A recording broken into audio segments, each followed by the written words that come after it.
The lie wasn't dramatic. It wasn't loud. It wasn't even spoken in anger. It was a quiet sentence slipped into an internal report on a Monday. Morning one line buried. So deep that no one thought I would notice it. But I did. Because I was the person who built the system that tracked every single number inside that building. My name is Evan Cole, and for 7 years, I worked at Halverson and Trent, one of the largest private investment firms in the country. From the outside, it looked untouchable glass offices, billion-dollar portfolios, politicians on speed dial. Inside, it ran on fear, silence, and carefully managed narratives. I wasn't an executive.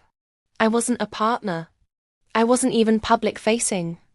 I was the analyst who saw everything. And that was the problem.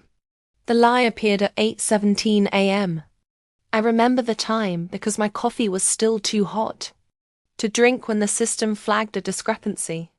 Just a small variance between two internal ledgers tied to the Orion Infrastructure Fund. $3 billion Australian dollars portfolio that made up nearly a quarter of the firm's valuation. At first, I assumed it was a sinking issue. It wasn't. The numbers had been altered manually, and next to the alteration was a note. Reviewed and approved E. Cole. My stomach dropped. I hadn't reviewed it. I hadn't approved it. I hadn't even opened that file. Someone had used my credentials. That's when I realized the lie wasn't about money. It was about me. By 9:30 a.m., my manager called me into his office. No warning. No context. Just a tight smile and the words, "Close the door." He slid a printed report across the desk, the same one I'd just seen digitally. My forged approval was highlighted in yellow. "Can you explain this?" he asked calmly. I could feel it then, that subtle shift in the air when a decision has already been made. "This isn't mine," I said. "Those changes weren't authorized." And I didn't. He raised a hand. "Evan, let's not complicate this." That sentence told me everything. By noon, HR was involved. By 1:15, my system access was temporarily restricted. By 2 p.m., I was escorted to a conference room I'd never been in before. No windows. No screen, just 3 people waiting. Legal, compliance, and someone I didn't recognize. They spoke softly. Too softly. They told me there were concerns about my judgment. That regulators were already asking questions. That the firm needed to act swiftly to protect itself. Then came the offer. Resign quietly. Sign the document. Accept a severance. And walk away before things became uncomfortable. I looked at the papers. They weren't firing me. They were sacrificing me. Because the lie wasn't random. It was strategic. The Orion Fund had been bleeding money, hidden losses masked by internal reshuffling. Someone high up had approved risky moves to cover earlier mistakes. And when the numbers stopped behaving, they needed a name to attach to the problem. A clean name. A believable name. A replaceable name. Mine. What they didn't know, what they couldn't know, was that I hadn't just noticed the lie that morning. I'd been tracking patterns for months. Small inconsistencies. Repeated overrides. The same 3 executive logins appearing before every major adjustment. And 2 weeks earlier, when something felt off, I'd done something they never expected. I created an independent mirror of the system. Encrypted. Time-stamped. Untouchable. While they were building a story around me, I was quietly collecting proof. I didn't argue in that room. I didn't panic. I asked one question instead. Before I sign anything, can I make one phone call? They hesitated, then nodded. That call didn't go to a lawyer. It went to the firm's largest institutional backer, a man whose money kept the lights on in that building. A man who trusted numbers more than people. And when I said, "There's something you need to see today," he listened. By the time I walked out of that room, they thought the damage was contained. They were wrong, because the lie they told to protect themselves had just crossed into a system that doesn't forgive mistakes. And by the next morning, that single sentence, the one with my forged approval, would trigger something no one in that office could stop. Not the executives, not legal, not even the board. By the time the sun came up the next morning, the lie had already escaped the building. At 6:42 a.m., before most employees had even unlocked their phones, an automated alert went out to 3 places simultaneously: the firm's primary institutional backer, an external audit partner, and a regulatory monitoring system that had been quietly integrated months earlier. That system wasn't public knowledge.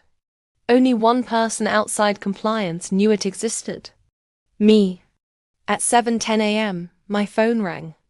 I didn't recognize the number, but I already knew who it was. "Evan," the voice said, calm but sharp, "I'm looking at 2 versions of the same report. One of them is yours. One of them is not." I didn't explain. I didn't justify. I simply said, "Check the timestamps." There was silence on the line. Then a slow exhale. "Stay available today," he said. "Do not return to the office." At 8:03 a.m., the first emergency email went out internally. Subject: Temporary systems freeze. Body: Due to an unscheduled audit review. Access to select financial platforms will be limited until further notice. By 8:15, Slack was chaos. Partners asking questions. Managers demanding explanations. Executives suddenly unreachable. At 8:37 a.m., the Orion Fund trading desk was locked. At 9 a.m., the exact time they had planned to walk me out, federal auditors walked in instead. I wasn't there to see it, but later I would hear the stories. Security frozen mid-conversation. Executives pulled out of meetings. Phones confiscated. Conference rooms sealed. The forged approval with my name on it didn't protect them. It exposed them. Because when the auditors compared the internal ledger to the mirrored system I built, the truth became impossible to bury. Losses hidden. Dates altered. Approvals reassigned. And always the same pattern. Big decisions made. Small names blamed. By noon, the backer suspended funding. That single move triggered margin calls across 3 connected funds. By 2:30 p.m., news outlets started asking questions. By 4 p.m., the board called an emergency session. By 6:18 p.m., trading was halted entirely. The empire didn't fall slowly. It collapsed inward, like a structure that had been hollowed out for years, and finally tapped in the wrong place. That evening, my manager emailed me. Not an apology. Not an explanation. Just one line: "Please call me when you can." I never did. The next day, the headline went live. Not my name. Not yet. Just numbers. $3 billion fund under investigation amid internal irregularities. By the end of the week, 3 senior executives had resigned. By the end of the month, 2 were indicted. And the firm I once worked for, the one that thought a quiet lie could save them, was dismantled, piece by piece, under regulatory supervision. As for me, the severance offer disappeared. The accusation vanished. My record was cleared quietly, officially, and permanently. I was offered a role overseeing risk transparency for an external oversight group, not because I fought, but because I documented. Because I didn't react emotionally. I built proof. That's the part people misunderstand. This wasn't revenge. It was consequence. They didn't fall because I exposed them. They fell because they believed no one like me would ever matter enough to notice. And that belief cost them everything.